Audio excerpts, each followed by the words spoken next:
Shall we start with the Pledge of Allegiance?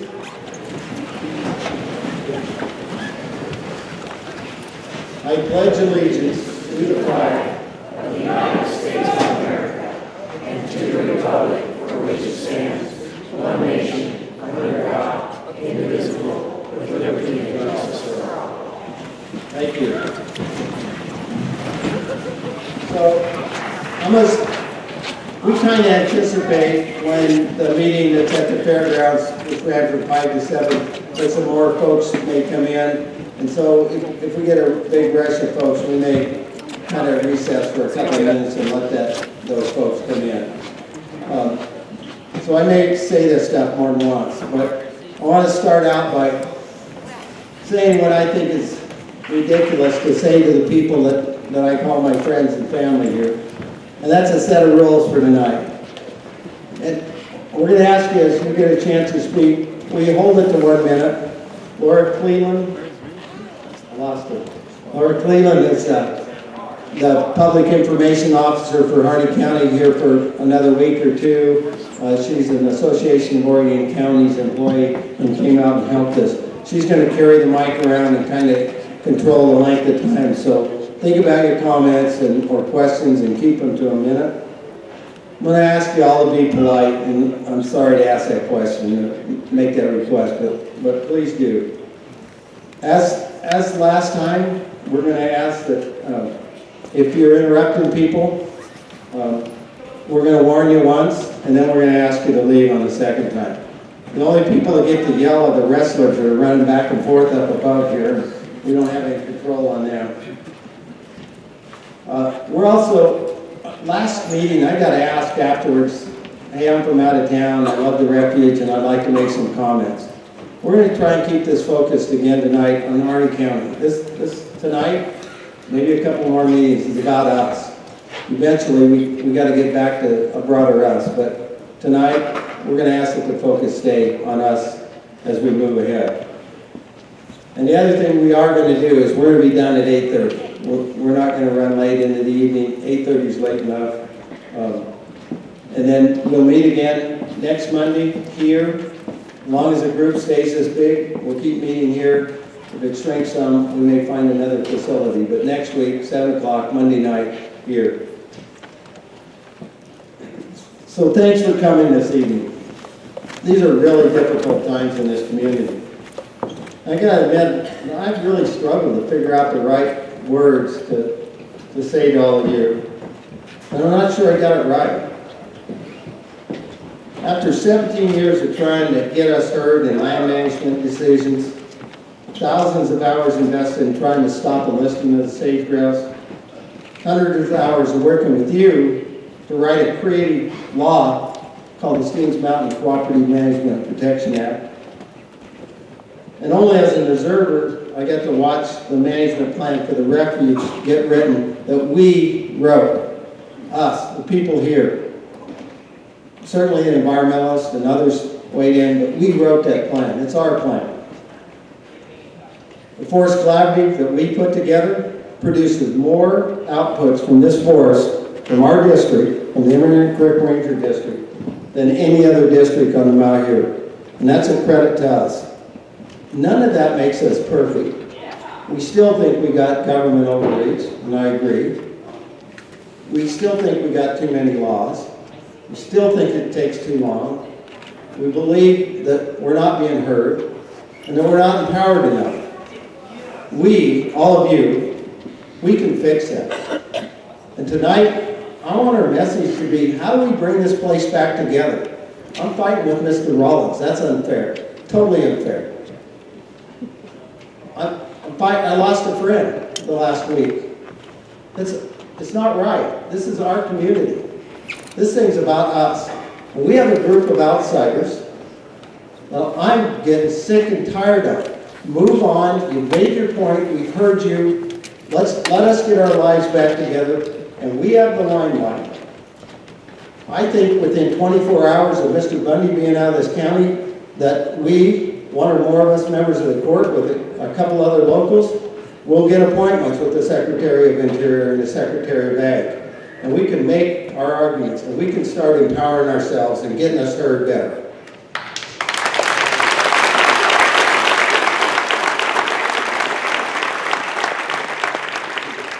It cannot be done with Mr. Bundy out here. It is time for Mr. Bundy to go home.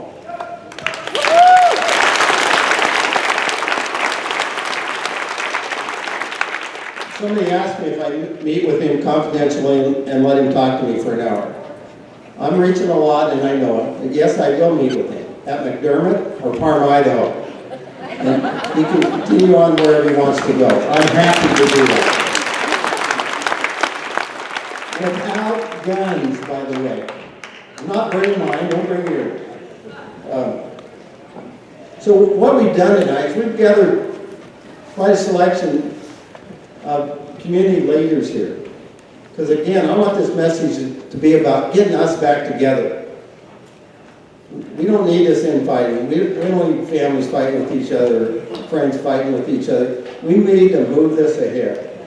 And so I asked a lot of folks.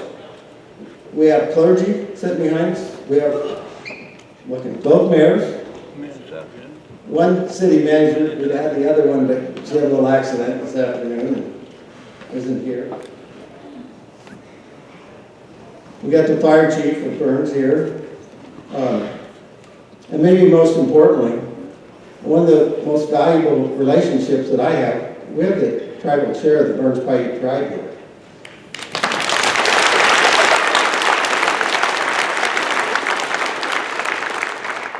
It's very heartfelt to me when I say, this is one community. We don't always agree. We're never going to ever get to that. But this place has been known nationally as a place that writes up, Tom Sharp sitting over there, and writes up the cooperative agreements for sage grouse. And that probably prevented the listing more than any single action that occurred. And Tom helped get that done and led that effort locally. We're known for doing that kind of stuff. We need to get back there. We need to not, the divisions that are happening today need to come to an end tonight. So, Commissioner Reynolds, do you have anything you want to say?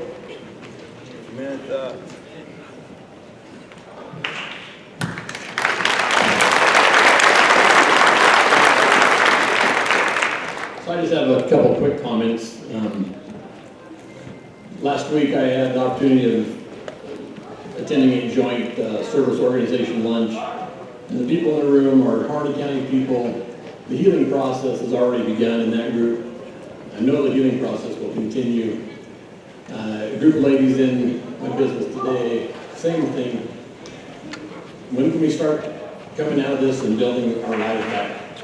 And it's, I'm telling you, it's happening. Go on with your normal life.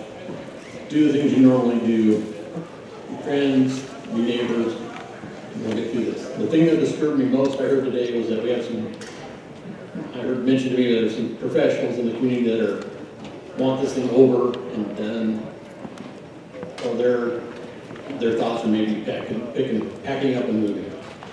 And I hate to see that, because when this is over, I'm still going to be here, and I hope you're all going to be here with me, and we will continue on our ways. And I don't want to see anybody leave. Thank you.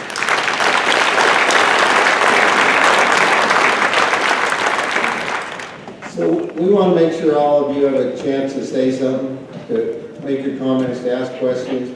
By the way, at the door was the answers from last week's questions. And I apologize for not getting them out quicker. Sometimes bureaucracy is very slow, and it happens at the county level too. But, so I'm going to ask Charlotte Rodriguez, the Tribal Council Chair, if she'd like to say something, and then we'll pass the mic around. We'd ask you again, 1 minute. Charlotte, you want to say?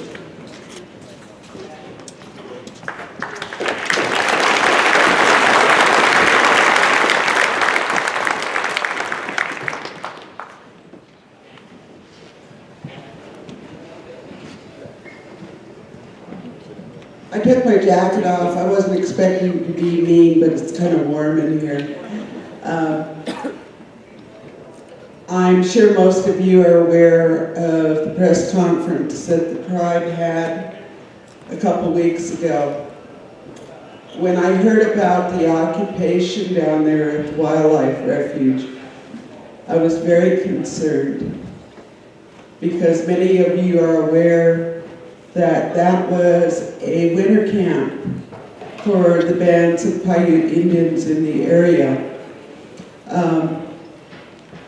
We have burial grounds. We have historical campsites. We have artifacts. The petroglyphs are there. It's just such a valued part of our history that it just made my hair stand up to think that people were in the refuge, they were in the offices, and we were aware that there are artifacts actually in the offices and in the museum. So of course we got a hold of Carla right away. What's down there? Where is it? Is it accessible? You know, what's going to happen if these people break them, damage them, sell them? Whatever could happen to those things. And I was especially upset with the disrespect with which they treat the land. We're the Watatuka band of the Paiutes, and we're the northernmost band. Our traditional food, the wata plant, grows on the banks or the shores of Harney Lake and Malheur Lake. And they're near extinct now. And for these people to go in there and possibly destroy any of the precious vegetation that's out there, I just can't believe that people would do that. And we've had a bad relationship with everybody since the mid-1800s. And I think many of you are aware of that. Many of you, your ancestors may have experienced that as we did. But you know, in the last 40 years or so, we've developed a working relationship. We now currently have a memorandum of understanding with the National Wildlife Refuge. They protect our history, the burial grounds, the artifacts, the things that are out there. And we're proud that our relationship has developed to this point. And I talked with Secretary Jewell from the Department of Interior. The council and I had a phone conference with her last Friday, or the Friday after the press conference. And we have another meeting scheduled on Friday this week. And they're very concerned about the issues at the Wildlife Refuge.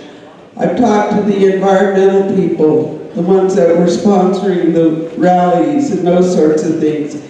And their motivation is the same as mine, the same as the tribes. We all want to protect that area. And the vegetation, the wildlife, all of those things. And as tribal people, when we pray, we always pray for the winged animals, the creatures on the earth, the four-leggeds, the two-leggeds, the ones that crawl on the ground, the life in the waters, those sorts of things, and it's a part of our everyday life. And, you know, it's really hard to understand that this group of naughty people is down there with no respect for the land, no respect for the earth, no respect for the environment. And I think they need to go.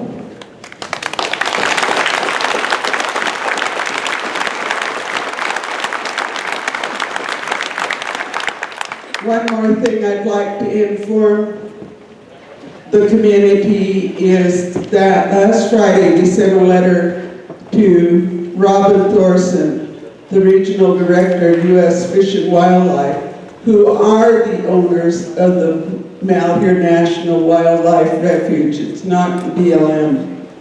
And we voiced our concerns that they have an obligation to protect, by law,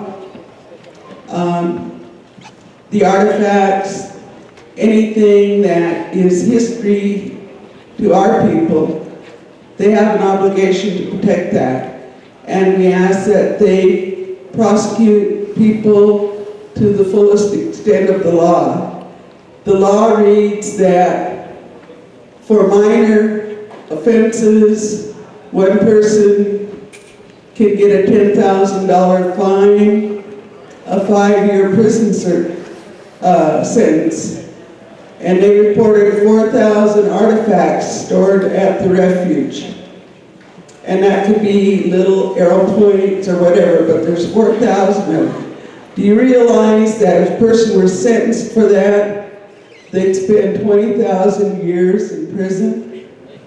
Thank you.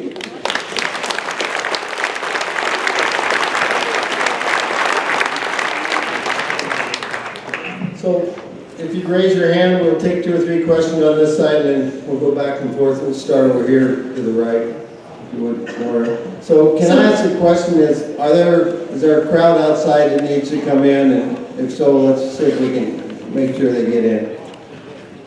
Doesn't sound like it, so. And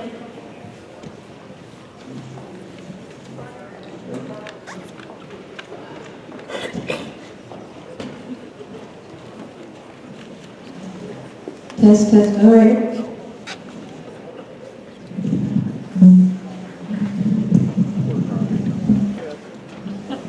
While you're all thinking of your questions, just want to also let you know that out on this table here in the front is a list of frequently asked questions, and I think there are plenty of copies that if you feel you want to take a couple extras to pass out to your friends and neighbors, please feel free to do so. So who has a question?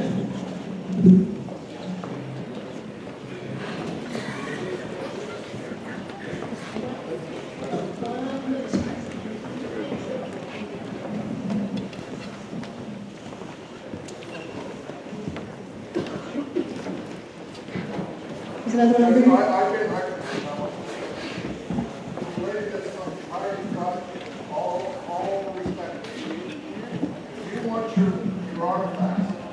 Kim, let's get a mic to you, please.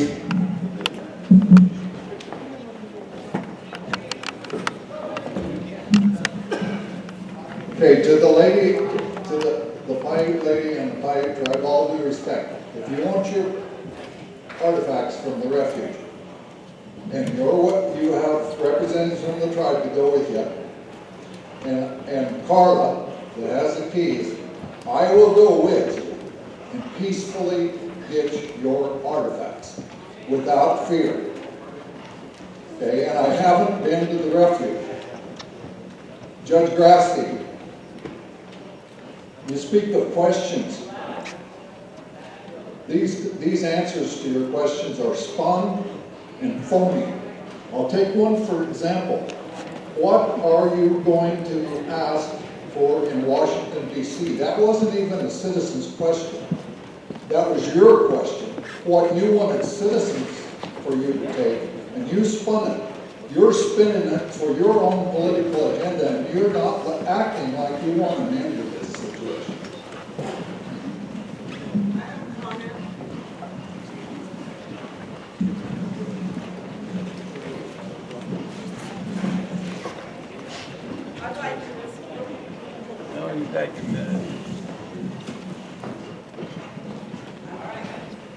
I'd like to respond to that. The Burns Paiute tribe has 15,000 years of history in the ground at Burn Refuge, and it's impossible to remove those artifacts, those sorts of things, so it's unrealistic to expect that the tribe would work with this and interfere with federal investigation.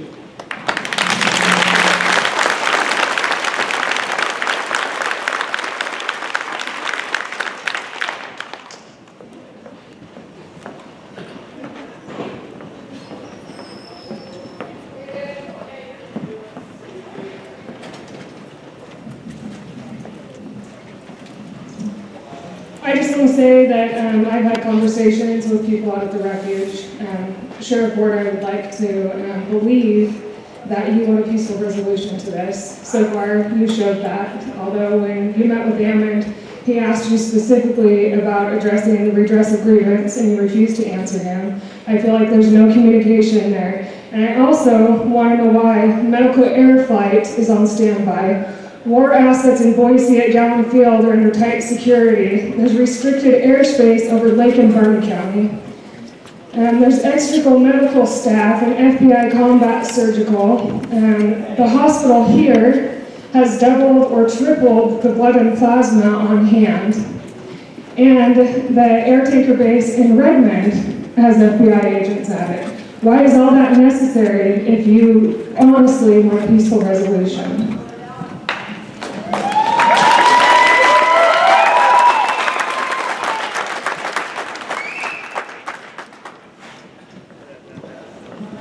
Can you all hear me? Hello?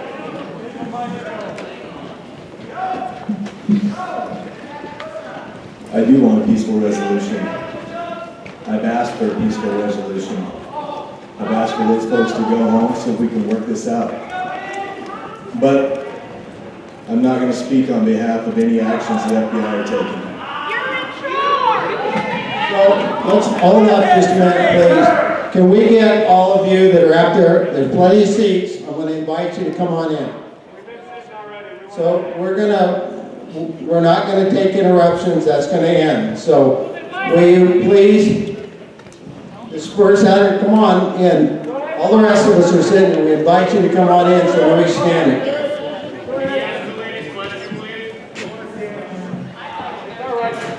So we're going to take questions from the crowd here, guys.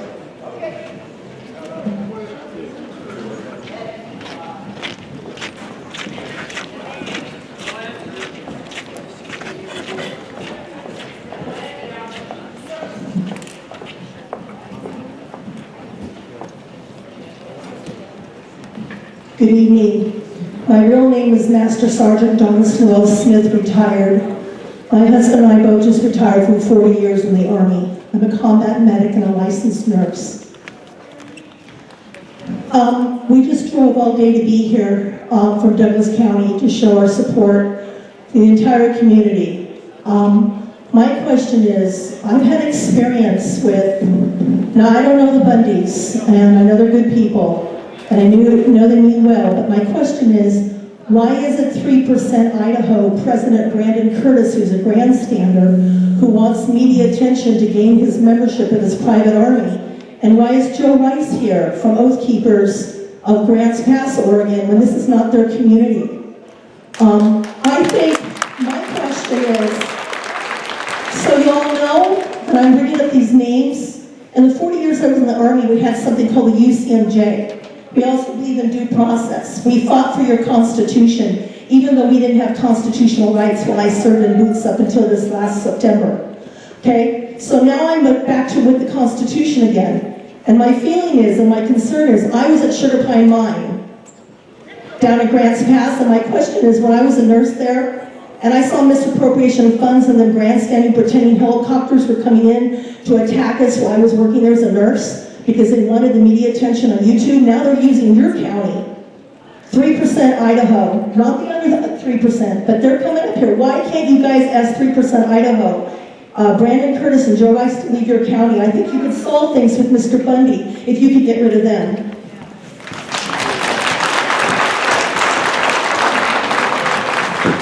I'm Liz Ackerman, and I've lived here for so close to 60 years. And right at this point, I don't really give a rip who's on what side. This started out about the Hammonds, and it is far gone past that. They've been dropped on the dark side for these guys standing up for what they believe. They have that right, and I would ask why don't they go home to their own states and do it, their own counties and do it, and leave us to the life we've led, and let us work out the things we want to work out, because we've done that for years and have done it very well. There's always been patches in everything we do, but that's just life in general.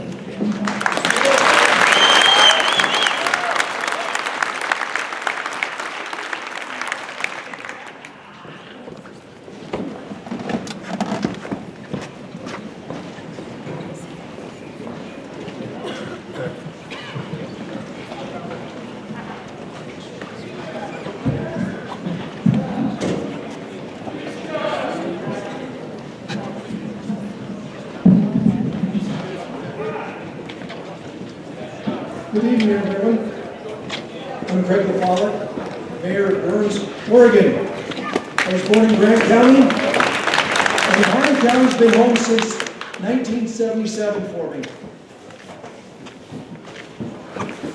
Today, as I pondered what point and message needed to be communicated, it occurred to me that the unified message from those here with me and you folks here continues to be this: go home.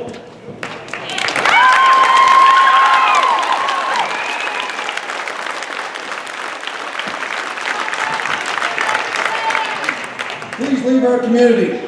This unwavering message is to those who have invaded our community and have shared their message.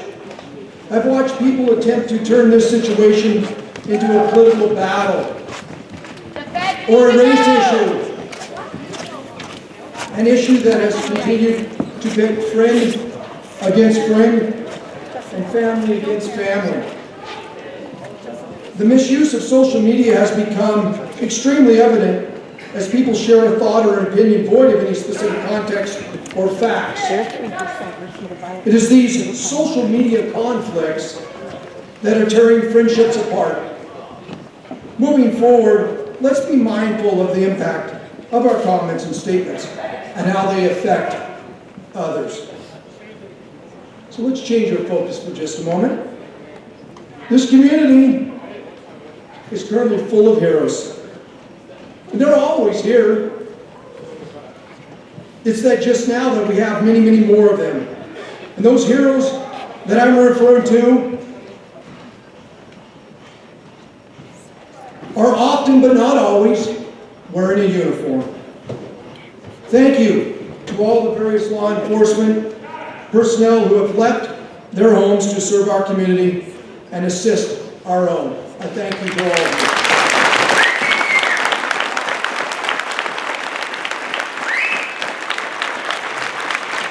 This wonderful community that we call home needs to, more than ever, to stand together, united, showing the world the beauty of our community family, never allowing outsiders messages of division to ever gain a foothold. Yesterday was Martin Luther King Day. I think it's appropriate that I close with a quote from him. Violence as a way of achieving justice is both impractical, and immoral. I am not unmindful of the fact that violence often brings about momentary results. Nations have frequently won their independence in battle, but in spite of temporary victories, violence never brings permanent peace. It is peace that we need, no more threats of violence. Let's end this stalemate peacefully today.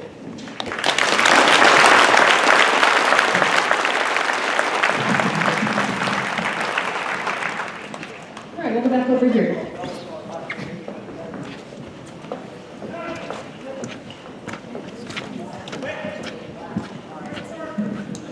My name is Margaret Wallace. I am a veteran. I am also a retired RN. I have lived in Harney County for 18 years, and I'm very proud to call this place my home.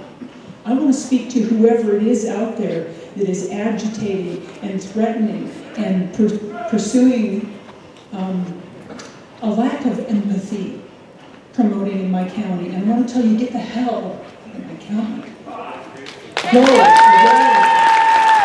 We in this county are very good at solving problems. We don't always agree. We don't always wind up on the same page. But you know what? We get along with each other because we are a community. And that's what the rest of the world is out there looking for.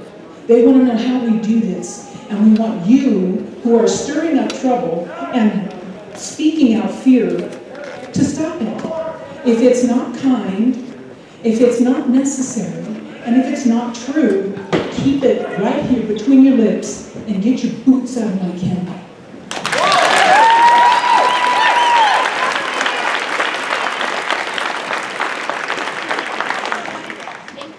My name is Scott Hoffman, and I have heard Mr. Harney on the video say that if he can have a public forum, then he'll announce his plans to leave. So I say we hand the mic to him, and he can tell us how he's going to leave.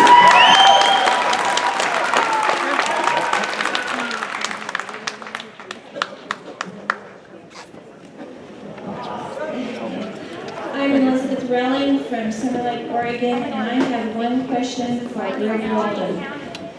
How are you going to get the Hammonds back home where they belong? You can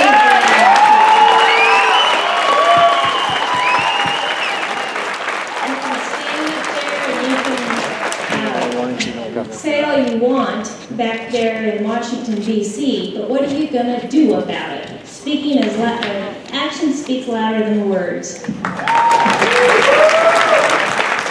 I want to respond to that really clearly.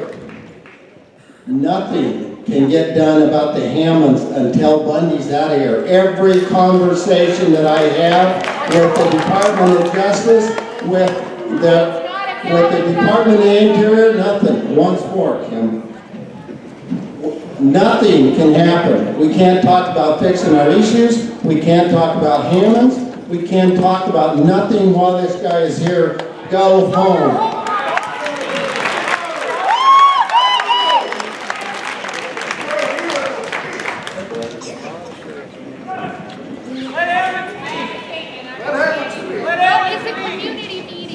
Okay,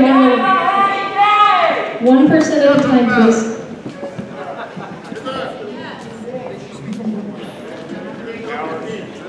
My name is Brian Hall, and I have a question for Sheriff Ward.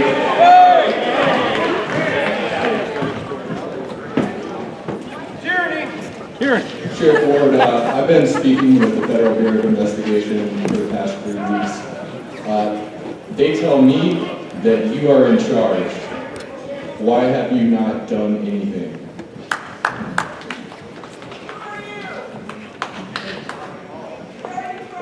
Brian, thanks for the question.